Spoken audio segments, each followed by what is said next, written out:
Let's take a look at what's happening over on X. Posting a picture of a Donald Trump banner, U.S. Department of Labor posts, "Did I catch your eye?"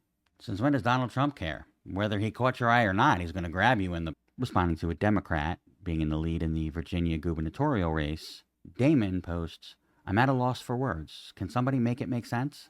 It's pretty simple, my man. People do not like fascism. Laura Ingraham posts, "We give universities up to $200 billion a year for research. They keep the patents. Taxpayers get nothing. Biden gave Intel $11 billion for nothing. Trump says, give America $11 billion in equity." Doesn't that make sense? The return on investment that the government gets from this are the technological advancements that benefit the entirety of society. Not everything has to be a financial transaction, man. Christy Nolan posts, "President Trump is not going to allow Kilmar Obrego Garcia, an illegal alien who is an MS-13 gang member, human trafficker, serial domestic abuser, and child predator to terrorize American citizens." All right, three things on this. Number one, Kilmar Obrego Garcia has never been convicted of anything that was listed here. Number two, you can't deport somebody to a country that they've never been to. And number three, Christy Nolan shot a puppy. Stephen Miller on Sean Hannity, "The Democrat Party is not a political party. It's a domestic extremist organization." So the guy whose brainchild it was to hold over 100,000 people in concentration camps across the country is calling the other side a domestic extremist organization? Really? President Trump is the greatest president in my lifetime.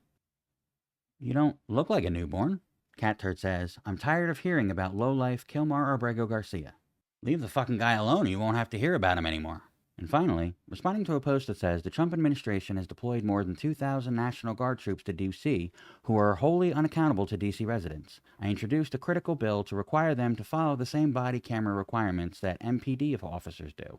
Alec Karakatsanis responds, "Oh my God, there's a fascist takeover, and the main reaction from one of DC's leading Democrats is to require multi-million-dollar contracts with a multi-billion-dollar police industry to give the soldiers and vigilantes more surveillance technology."